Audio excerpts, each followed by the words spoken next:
Thank you for hopping on a Sunday. So what I'm going to do today is going to talk a little bit about my experience that we had this year at the University of Michigan, take you a little bit on the inside. So my official title there was the Director of Hockey Operations, but a lot of my responsibility for the team this year was to work on culture. I was kind of like the culture guy.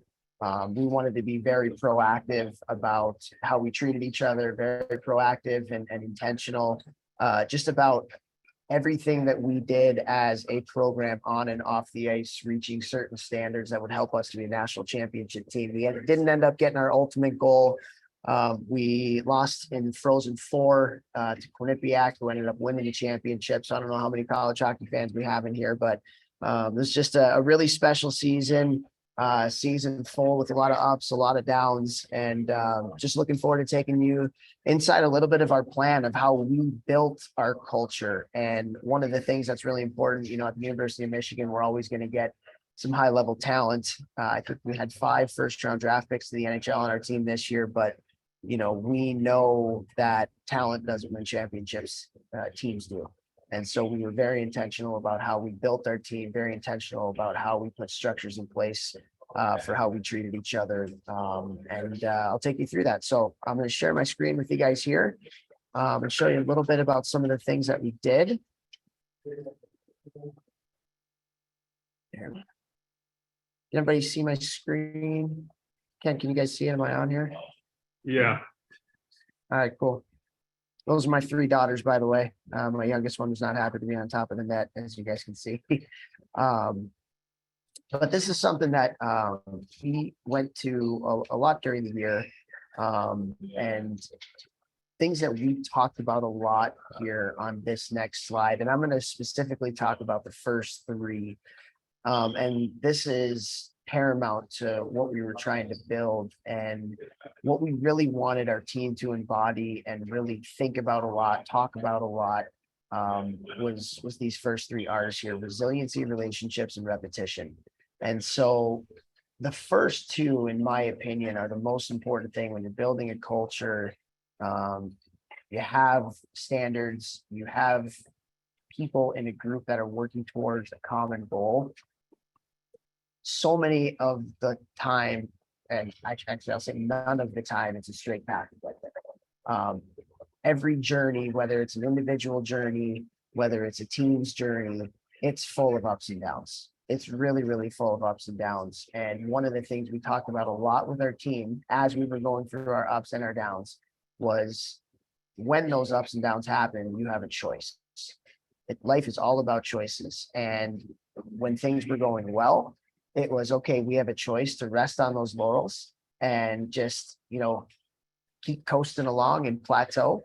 Or we have a choice to even up the notch a little bit and work even harder and understand that what got us to our ups was how we worked, how we treated each other, our culture, our buy-in, all that kind of stuff. But on the flip side of that, and especially when things aren't going as well, resiliency is one of the most important parts of the DNA of any successful player and any successful team. And so what do I mean by resiliency? I mean, when the things aren't going well, what kind of choices are you making as an individual or as a team? When things don't go well, typically what most people do is they pout, they say, poor me, they'll point fingers and blame other people. But the really successful teams and people, in those times of adversity, which happen all the time, they make the choice to see those things as an opportunity to learn, an opportunity to grow, an opportunity to get better. And that was something as we were going through. If you look at our season this year, we started out 9-1. We were humming along, and then we hit a little bit of a rut where we had a sickness go through our team. We were below 500 for 10, 12 games before Christmas break ended, and we had a lot of growing up to do, and we had a lot of adversity that we had to go through. And our team, they came together, and we ended up going on a run where we only lost 2 out of 20 games in regulation to end the year. And so resiliency was something we talked about a lot. Relationships. It's the lifeblood of any team. How are we treating each other as a group? And for me, and we'll talk about it a little bit in a second, but the more I do this, the more teams I work with, when you talk about relationships, I think one of the most important things that you can do is teach your players or your parents or your staff or everybody, teach them and help them to understand that having hard conversations is a good thing.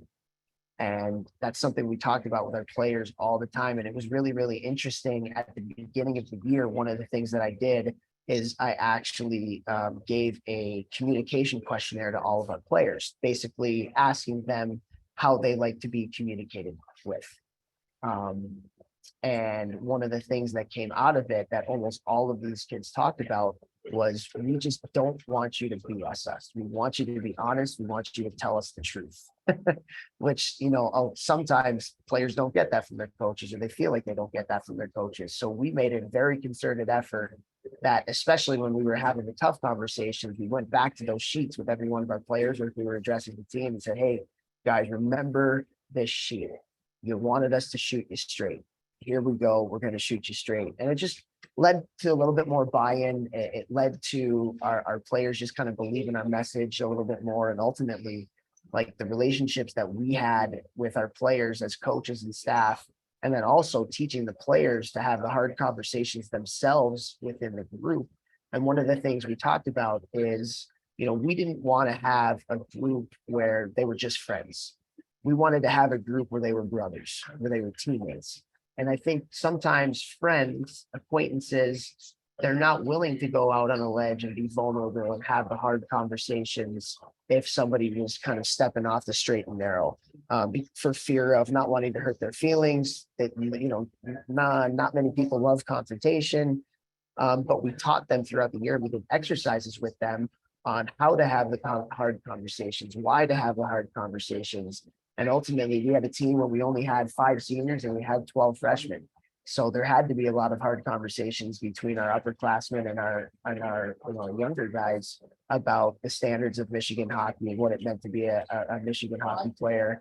And our younger guys did a phenomenal job of buying into that, and our older guys did a phenomenal job of really bringing those kids along.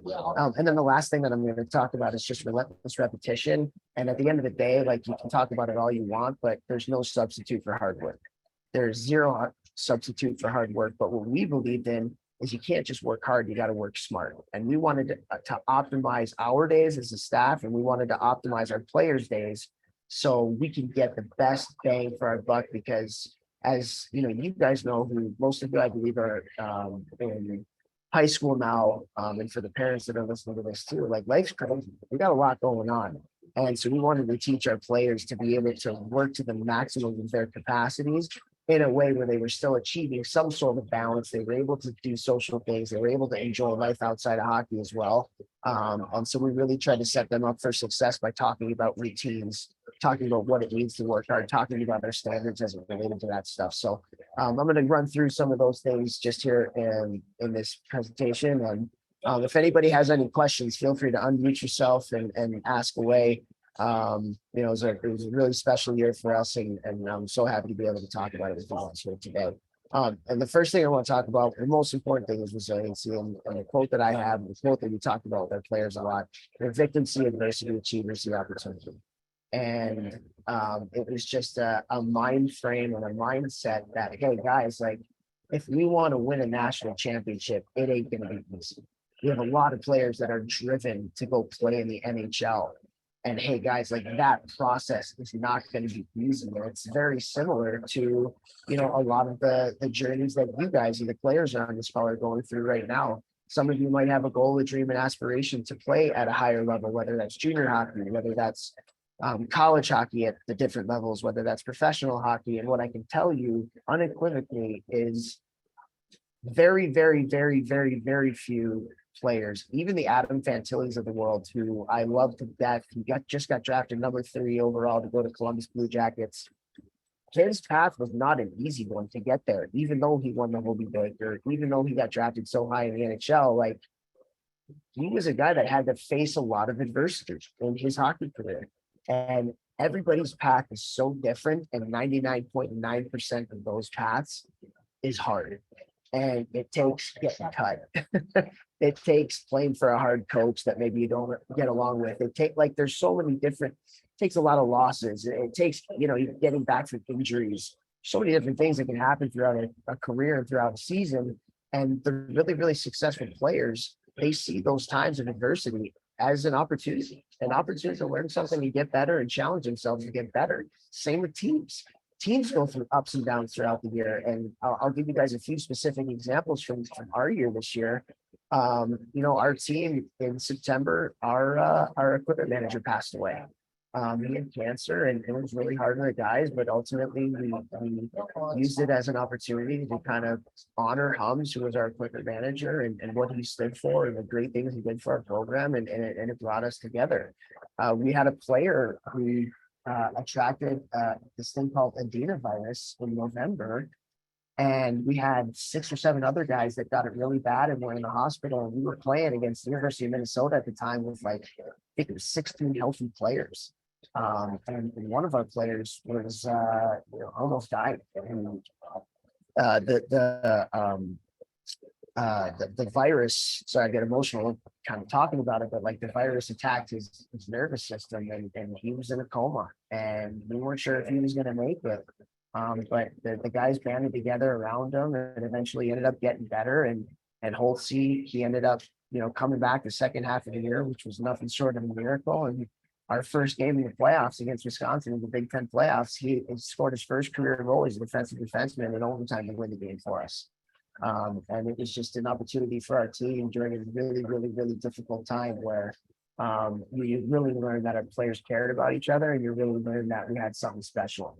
And I think it's those times that really reveal the character of the team, and our team did a phenomenal job of coming together during those difficult times that we faced throughout the year. So resiliency, this is a stat right here that for me, everybody I will speak to, every team, every business, I show them this stat. And this is a stat that the AHL puts out every year. They haven't put it out yet for this year, but they take everybody that played in the NHL. And if you look at it on the screen in the 2021 season, 87.7% of the NHL players that played in the NHL that year at one point in their career played in the AHL.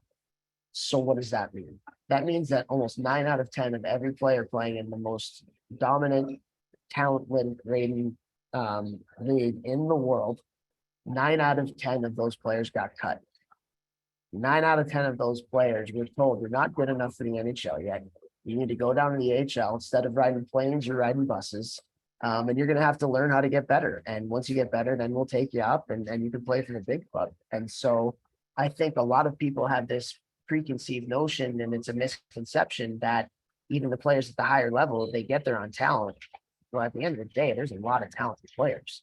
And the players that have grit, and the players that stick to it, and the players that have that resilience, those are the ones that make it. And, it goes both ways. If you've ever been a part of an AHL team and you get players sent down, some of the players come down and they pout, and they think they don't deserve to be down there. And they think that, I'm too good for this league and I should be playing in the NHL. Well, those players don't easily get back up to the NHL.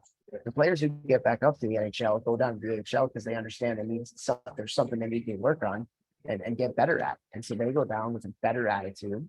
They see it as an opportunity to learn something and to grow. And those are the players that end up, getting up to the highest levels. And it's just a really, really important message, I think, for especially every kid to understand and learn, is that if you have a goal and a dream, especially if you have a lofty one, and especially if it's in sports, it ain't going to be easy. I promise you it's not going to be easy. I was somebody, just based on my own experience, and it's a weird way of saying this, but one of the best things that ever happened to me was my senior year of high school. I was playing junior hockey for the Chicago Steel. And in the preseason tournaments before the year, where all of the scouts come to, the NHL scouts, college scouts, everybody's there, I ended up leading all of those tournaments in scoring. And after that, I had every school wanted to bring me in. It was really, really, really cool. First game of the season, we're playing in Green Bay, and I am going to the net, and I get shoved a little bit. I try to stop, and my knee blows out, and I missed 5 months of the season. And after my knee got blown out, you guys can't see me on the screen, but I'm 5'4", so I'm not the most, vertically gifted person in the world. And after I tore my ACL and had to do that, there was only one school that kept in touch with me out of the many, after leaving that preseason tournament and scoring. So I had a gut check time, and I had a choice to make. I had a choice to make, and where I can feel sorry for myself and I can pout and I can think what if, or I can use it as an opportunity to see a positive in it, which there was, and use it as an opportunity to learn and use it as an opportunity to grow. I missed the game, and it lit my fire to want to play college and pro hockey even that much more, having to miss all of those games, having to, go through a time where I was talking to probably 30 different Division I schools to one. And I say that tearing my ACL is probably the best thing that ever happened to me, because it taught me to be mentally tough, and it taught me to have to stick to it. And then I thank God every day for my family and the people who are around me, because they didn't allow me to pout. They really just did not allow me to feel sorry for myself. They said, okay, this has happened. This is reality. What are we going to do about it? And what's the next steps? And it was everything to me. And I think I learned a lot through that time. And like I said, the weird way of saying it, was one of the best things that ever happened to me. Right. So I just think that resiliency, and as you go through a year as a team, things aren't gonna go right. Let's just talk about a game. There's gonna be bad refs. You're gonna make a mistake in a game that's gonna cost your team a goal. The goalie's gonna let in a soft one. You're gonna get scored on in the first or second shift of the game. You might go down 2-0 in the first period. Those are all things that teams have to go through. And what happens on the not so good teams is, when those things happen, everybody sits down on the bench and it's like, oh man, here we go again. And everyone just like kind of feels sorry for themselves. But the great teams that I've been a part of, like, when the tough stuff happens during a game, everybody comes together. Like, body language is awesome. People are like using great self-talk to themselves if they made mistakes, or great team talk, whether it's in the locker room between periods or on the bench, like, hey, we got this, no problem. Like, we're going to do this. We're going to get out of it. And it's just a really important lesson, I think, for every team to learn. So resiliency is so incredibly important. Ken, how am I doing? Can everybody still hear me? We good? You're doing great. And if anybody has questions, just toss them in the chat, and then I'll manage that and throw them out to you. All right, Toph? Okay, cool. The next thing I want to talk about, and especially as it relates to my time here at Michigan, this is something that we probably worked on more than anything else. Obviously, we worked on a lot of stuff hockey-wise, did a lot of video with the players, doing our practices, our individual skill development and things like that. But we really, really, really worked on our relationships, whether that was coaches and staff to players, but specifically players to players. And I met with our leadership group once a week. And then throughout the season, I met as the culture guy with the team every 3 weeks. And we talked about relationships, whether it was talking about our team identity, whether it was talking about how to have the hard conversations, whether it was talking about our meetings away from the meetings. So how players were interacting with each other away from the rink, away from the coaches in their social settings. And it was so incredibly important. Like, if you asked our players at the end of the year, the communication and how much emphasis we put into healthy communication, healthy conflict, it was incredible, absolutely incredible. And one of the things I like to talk about, especially with kids at your age, guys, or girls, if there's girls players that are on here as well. If you show me your circle, I will show you your future. And what I mean by that is, at your age, you guys are 13, 14, 15, up to 18 or so, I think, on this call. If you put me in a room with your 5 best friends, the 5 people that you kind of hang out with the most, I will be able to tell you with almost 100% certainty if you're going to reach your goals or not. Okay? If you put me in a room with your 5 best friends for, let's say, 20 minutes, and I got the chance to talk to them, I will tell you with 100% certainty almost if you're going to reach your goals or not. That's how important surrounding yourself with the right people is. And I think especially at your guys' age, that's so incredibly important. For me, at when I was your guys' age, I grew up in Buffalo Grove. I had to lose a few friends because they were going on a path that I didn't want to go on. I had pretty lofty dreams, goals, expectations for myself.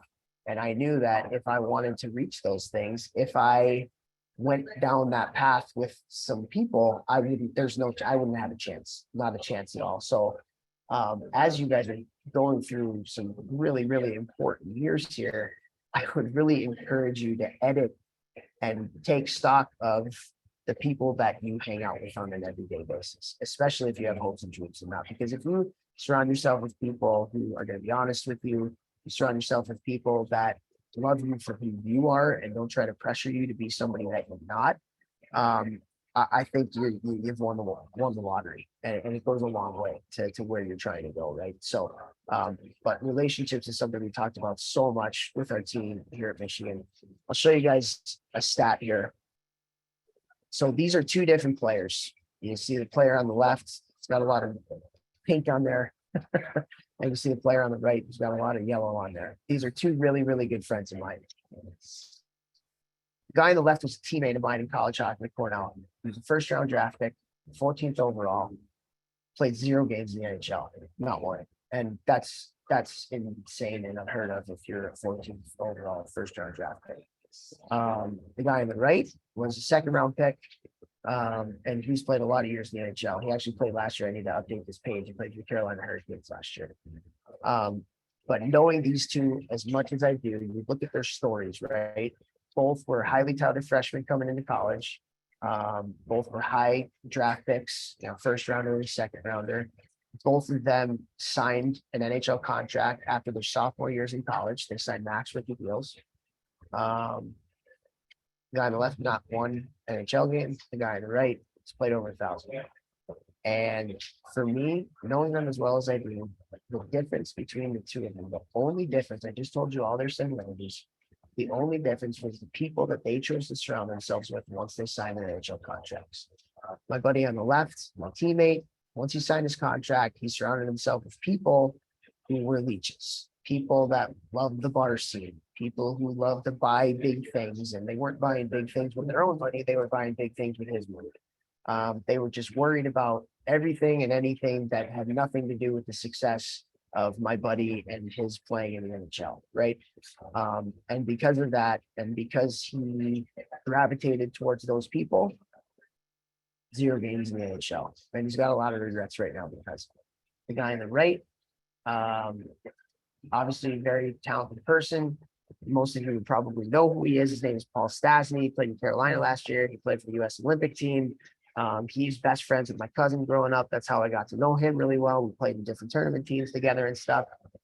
Paul's dad played in the NHL, and Paul's dad came from communist Czechoslovakia and had to fight for tooth and nail just to get over here because he, was living under a communist regime at the time when he had to defect to get over here and play.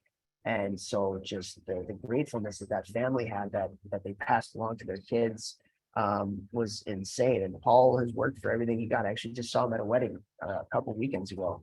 And we were talking all about it. And he's been able to have an unbelievable career because of the people that he's surrounded himself with. And so, as I said, I'll say it again, like really, really, really make sure you're surrounding yourself with good people. And as teammates, really, really, really make sure that you understand that the way you treat each other, the way you bring energy and your attitude coming to the rink every day has a huge, enormous effect on the culture of a team. And through that, the success of your team as you go through your journey throughout the season. But one thing I really want to talk about with you guys, and I think this is a lost art today, is accountability. I think accountability is a superpower. I think accountability is something that, like I said before, when we talked about resilience, not many people like to look in the mirror when things go awry and things go wrong. Not many people like to take constructive criticism when things aren't going your way. And I think the ability to not only receive accountability, but if you want to be a leader, the ability to give accountability to your teammates, to your friends, I think is so incredibly important. So one of the things that we talked about with our Michigan guys all the time was this sense of accountability. And the first thing we talked about is it's hard. It's hard to be held accountable. It's hard to be, um, you know, if a coach is coming down hard on you or a teammate's going hard on you, but we understood that it was a necessary piece to getting better. We understood that people, people make mistakes. It happens. It happens on the ice. It happens off the ice. And we needed to have teammates and brothers that would get us back on the right path when that happened. But it's not easy. It's really tough to hold your teammate accountable, just as it's hard to be held accountable from your teammate and your coach as well. So the biggest thing we talked about that would help us to do that was authenticity. So what does that mean? That means just being yourself. And we wanted to create a culture. We wanted to create a locker room where everybody felt that they could be themselves at the rink. Another word that we talked about, which I think is a cousin, maybe even a brother or a sister to accountability, is vulnerability. We wanted our players to not have to put a guard up when they got to the rink, and they were just comfortable in being themselves, whether they were a goofball, whether they were super serious. You look at Adam Fantilli, who I mentioned before, like Adam is so serious and so driven and so detail oriented. That's part of the reason why he's such an amazing hockey player. He's going to play in the NHL for 20 years. But then Adam's brother is Luca Fantilli, his older brother. And Luca is, I don't want to say he's the opposite of Adam, but Luca is fun-loving, unbelievable teammate, always brings positive energy. Like, he's just an absolute stud of a player and a stud of a kid. And both of those guys, they're brothers, they're so different.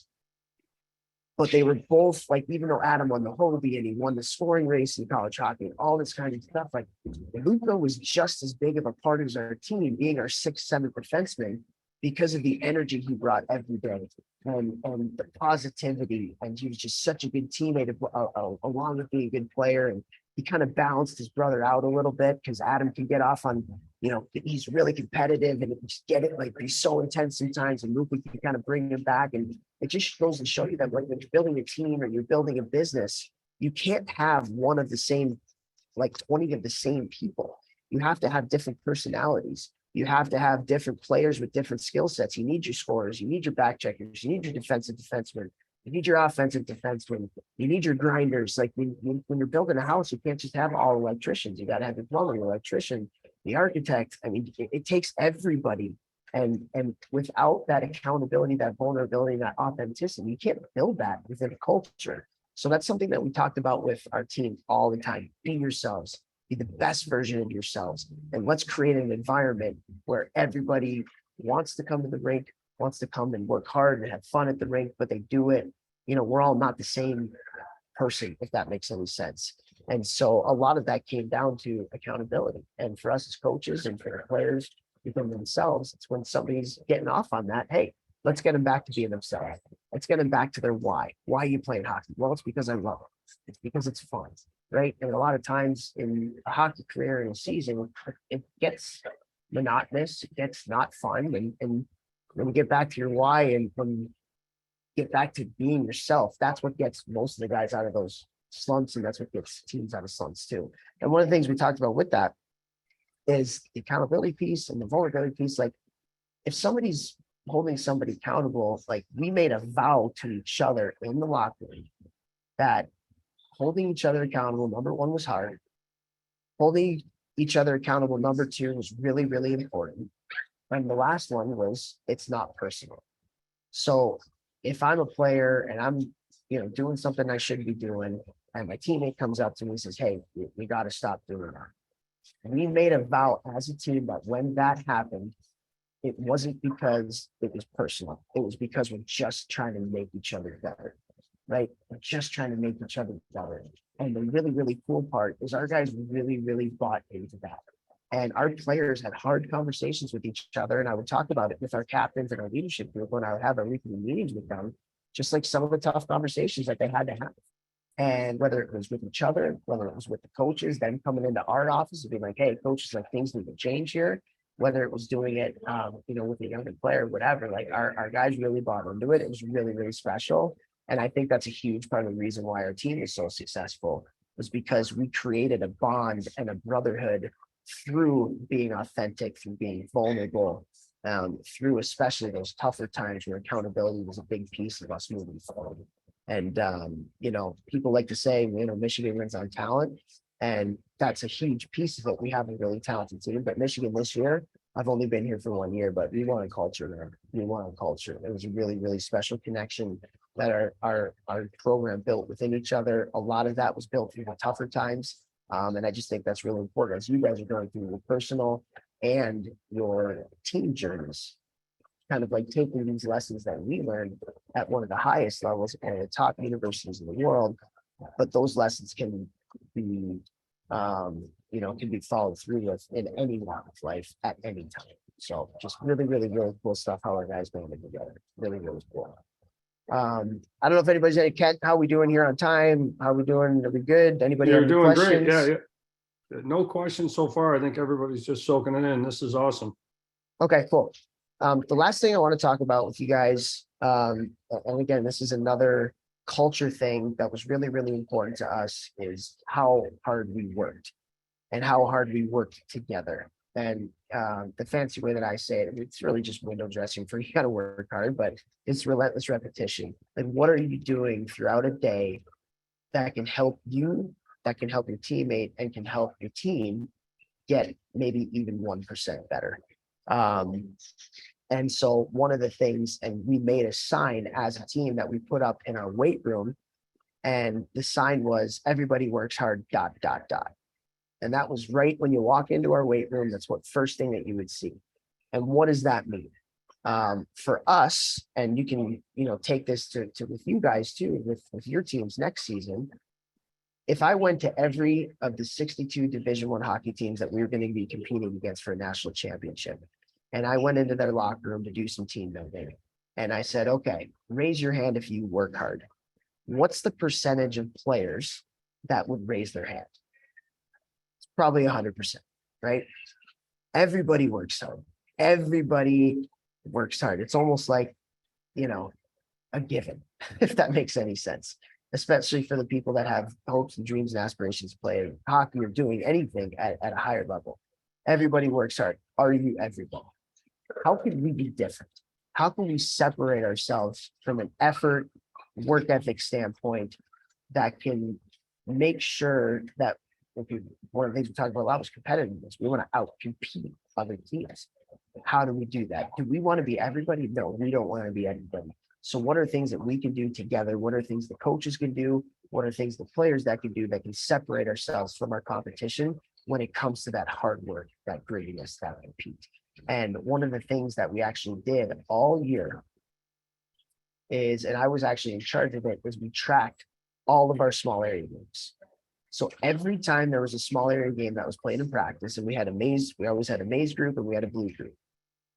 And we did a lot of games throughout the year, and I would keep track. So every time that team in maize won, I would put a little tick. Every time that the blue team won, it'd be a little tick. And obviously teams throughout the year, lines changed and things like that, and the teams got mixed and matched, but we kept track of every small area game. And I put it on the board. It's a TV in our nutrition room, and it's on the board on the TV right as the guys walk into their dry room when they come into the locker room, was the standings for small area games. So every time you were on a team that won, you got to win. Every time you were on a team that lost, you got a loss.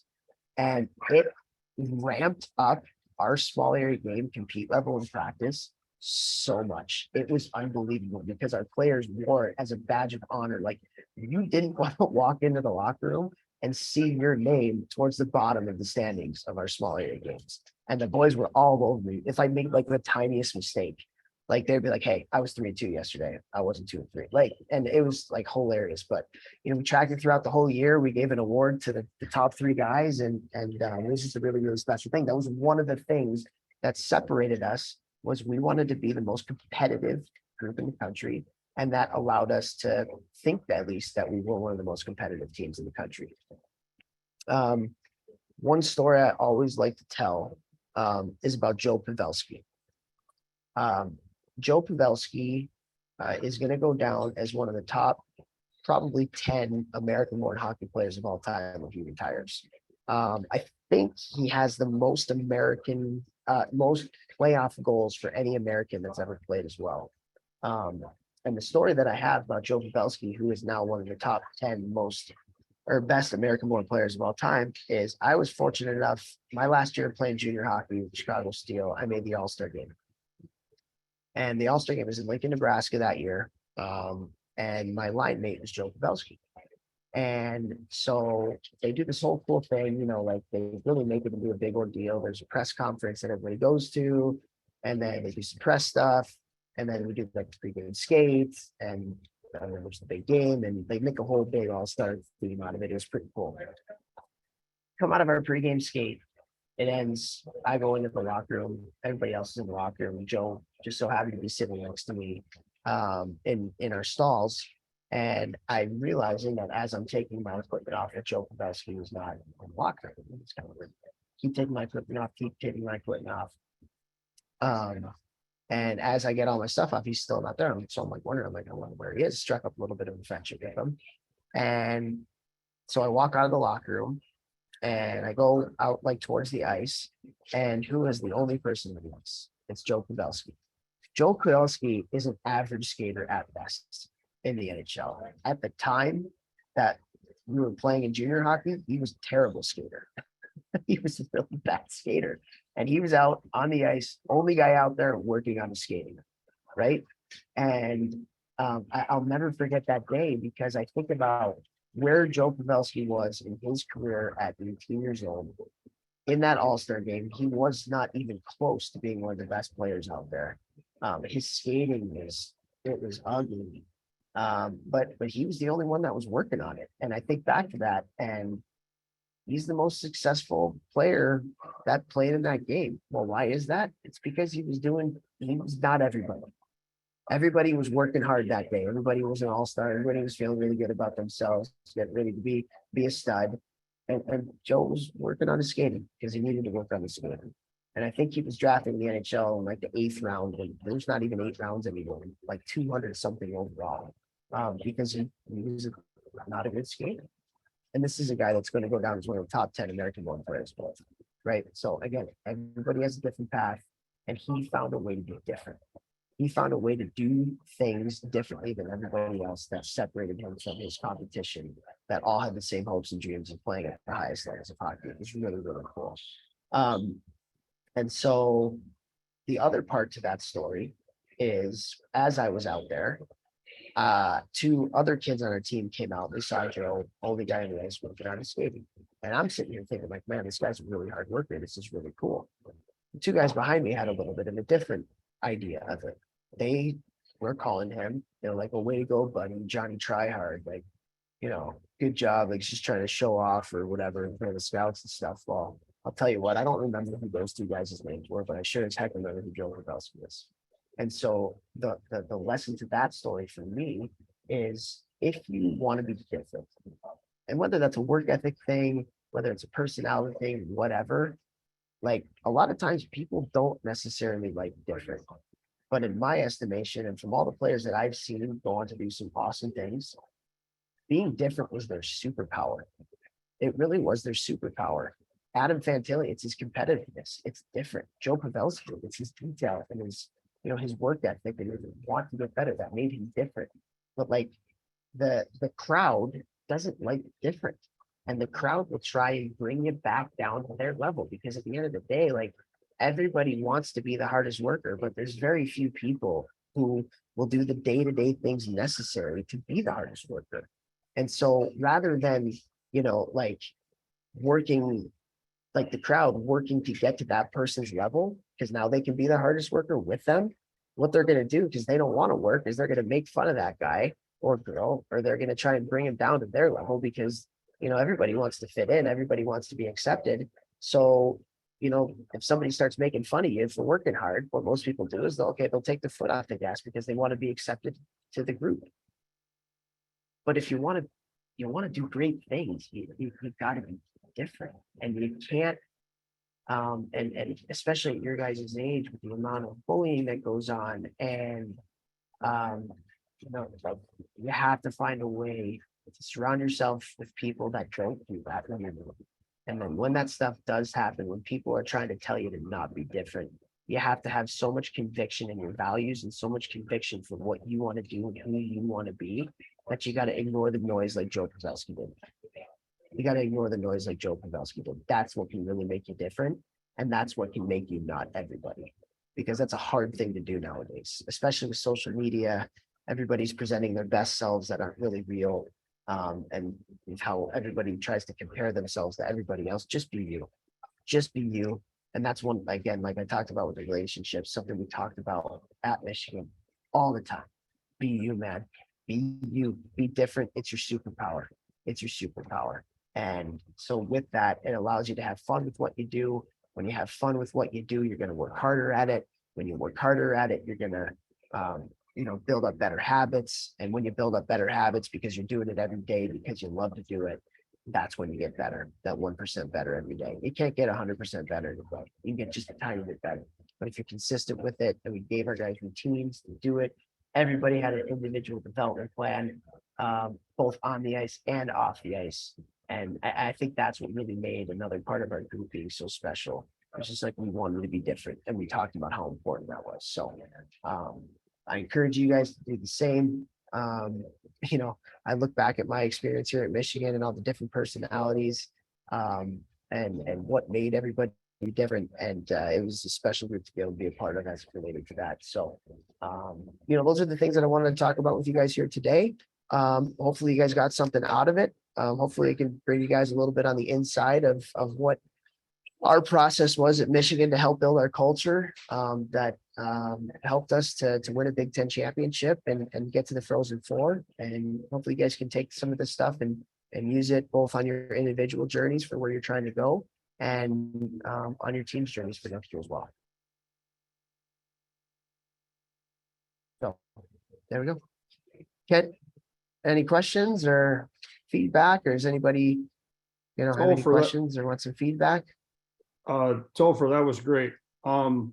There's no questions in the chat right now. The one question I have, it seems like you really did a lot of work with the guys at Michigan, trying to get them to understand, who they are as themselves. And just using the Fantillis as an example, right? You have one guy who's going to lead the nation in scoring. That's his identity. And then his brother is bringing energy and playing in your third pair D. How hard was it to get the players to kind of have an accurate reflection of what their superpower is, right? Like what they can bring? Yeah, I mean, I think it's just constant communication between the coaches and the players. And our head coach, Brandon Arado, did a phenomenal job of always being in communication. And I think, talking about it, we just talked about this stuff a lot. Like, if you have an identity, you have to over communicate your identity. And so we talked about vulnerability a lot. We talked about resiliency a lot. We wove it into some of our video presentations. It's a pure hockey presentations, but we would talk about that stuff. I'll show you, and just little things are really important. And I'm gonna show you guys something. It's a picture. So Luca Fantilli, which is Adam's brother, he was a 6'7" defenseman, in the lineup, out of the lineup, didn't play a whole heck of a lot throughout the year at different times. But I'll show you a picture. I don't know if you guys can see that. So that was after Lucas scored his first goal. Look at how happy his teammates are for him scoring that goal. Right? Yeah, so, that's awesome. It's so cool. And you look at that picture, you have Adam Fantilli, number 3 overall draft pick. You have Gavin Brindley, who just won the second on the NHL. You have Rutger McGroarty, who's a first-round draft pick. You have Luke Hughes, who ended our season and then went and played with the New Jersey Devils in the playoffs. You have Seamus Casey, who's a second-round draft pick to the New Jersey Devils. Those are the other 5 people in that picture, right? Obviously, first, second-round draft picks, really important to our team. But you see how important Luca Fantilli is to our team, right? Who scored 1 goal this year. Actually, I think he had 2 goals this year and was in and out of the lineup at different times. Like, everybody matters, and making sure that we as a staff communicated that all the time, whether it was in front of the team, like we would show video clips a lot of times of our role players, and them doing really good things on the ice. Why? Because they were just as important to our success as a team as the Adam Fantillis and the Rick Hugheses were. And so just the constant communication about, being vulnerable, being authentic. And then at the same time, like as leaders for us, like we had to live that too. One of the things that I've learned, it was a saying that somebody taught me more of as a parent. I'm a young parent now. I got 3 girls that are under 6 years old. But it relates wholeheartedly to being a leader and coaching is lessons aren't taught, they're caught. And what that means is like you can say so much as a leader, as a coach, as a captain, whatever, but unless you're living that, like it's BS. Like if you say something but then you do something different, like if you say, oh, you have to be authentic and you got to be vulnerable as a coach, but then you put walls up and you're not, then the players aren't going to do that, right? So like as coaches, we had to live those values. We talked about it with our captains, and I talked about it with our captains all the time too. Like they have to live those values. And I think it's just like making sure that everybody knew that their role was important. And then just over communicating the values of our program that we felt was important as well. And then just like living it everybody. That's awesome. Topher the Scow here. Hey, so did you really lean on your captains then, or was this more driven from the top, more internal, holding each other accountable? It sounds like the locker room kind of policed itself more so, or is a lot of strong leadership from the coaches? Our locker room was player driven. We were, like I said, in constant communication with our captains. And when they talked and they had ideas, we wholeheartedly listened. We didn't always agree. And it goes back to having those hard conversations, but we wanted to really make sure that the players' room was the players' room. And so our leadership group, and you talk about at Michigan, most of the time at Michigan, the high level talent is coming from the younger guys, right? Because we've had a lot of guys that play 1, 2, 3 years and then they'll go on to play in the NHL. But our older guys this year, and not all of them, but a lot of them were playing third, fourth line roles, 6, 7 D roles. Didn't get as much of the press and the glory and everything like that. But they were, like I said, they were just as important, and we leaned on them so much. They were phenomenal. We don't make the Frozen Four. We have 12 freshmen this year. You know how hard it is to get 12 freshmen to get acclimated into a team, and how much work and intentional work that takes from not us as coaches. Obviously, there's some of that with us, but like with the players. And if you ask all of our freshmen, like if you go and you listen to any of Adam Fantilli's, draft interviews, or his press clippings, if you read them in the papers and stuff like that, the amount of times that he mentions our seniors and how welcoming they were to our team was insane. And like our first 10 games went 9-1 with 12 freshmen. Like you don't get that without having an amazing leadership. And we recognize that. And not just that, but like it was leadership development too. Like we wanted to develop leaders. And so we were in constant communication with them, and we wanted to teach them things. We wanted them to teach us things. And it was a huge piece to what we were doing, was making sure that the leaders had a really big say, and that they pleased the room, and it wasn't us. It's a long-winded answer to your question, but I think that was really important for us this year. No, thank you for the answer. So what would happen, or do you have any instances where there'd be some reluctancy to buy-in from some of the more talented or some of the star players? Any issues and how you guys handled that? I think in any team that you have, there's going to be unhappy people at certain times, right? Whether it's with the amount of ice time they're getting, the role that they're playing. We had, like you said, a lot of high talented players, and There's only so many spots on a power play. There's only so many spots on 6-on-5 at the end of the game. And so, you can have some players who are unhappy at times, and that's a natural part of the process. But again, it goes back to the communication piece of, number one, making sure that we as a coaching staff lived our value of having an open door policy.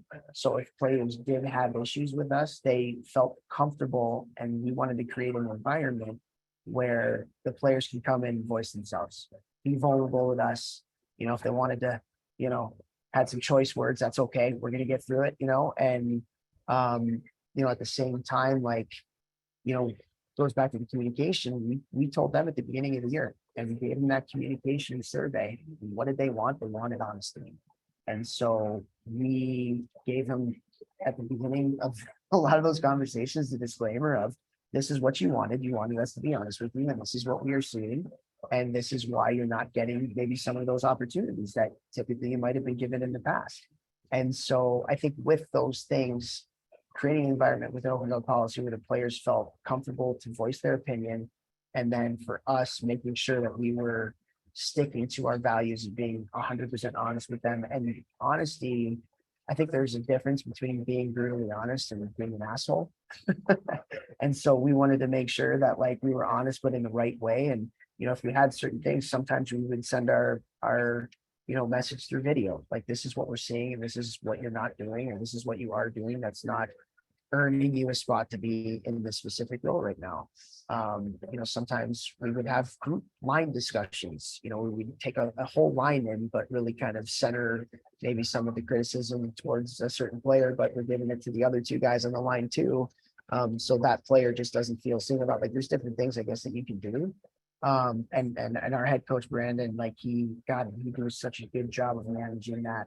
And I think a lot of that was just him being vulnerable himself, him admitting, so many times when things weren't going right, the first thing that he would say walking into the room was guys, I'm pointing my finger at myself first, and I needed to do something differently, or I need to be better in this area. And I think it just created this kind of atmosphere and culture where it was okay to not be perfect, and we're going to make mistakes. And but yeah, but we honestly, Kyle, we didn't have a buy-in problem. There were times where guys were disgruntled with playing time and things like that, but our leaders did such a good job. There was never a buy-in as a team problem. We didn't have one player on the team, I don't think, that we would go back and say I don't really think that he didn't belong, or he didn't fit in, or he didn't buy into what we were doing. And that was the leadership. It was a huge piece of that. It was cool.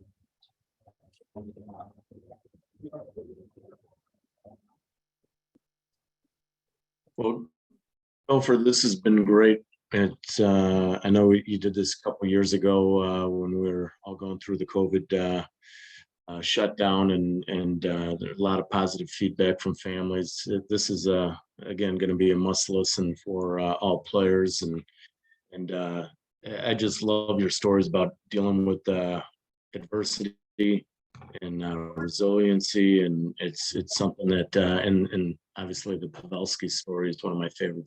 So, because as a coach, we're always struggling to that cool factor, right? Fighting. It's cool to try hard. Stigma out there. So we really appreciate your time, and it's definitely worthwhile for all the families to listen to this.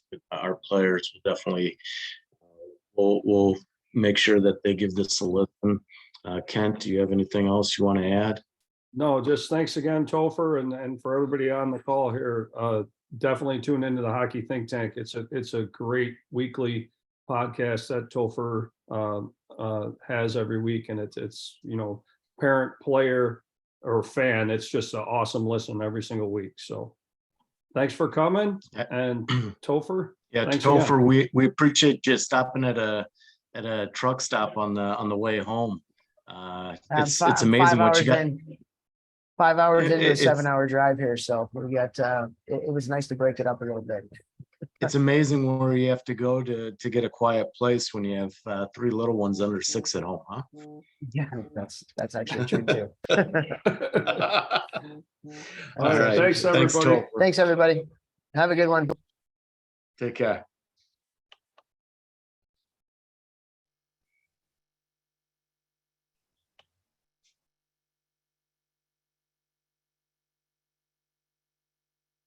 Hey, Dad.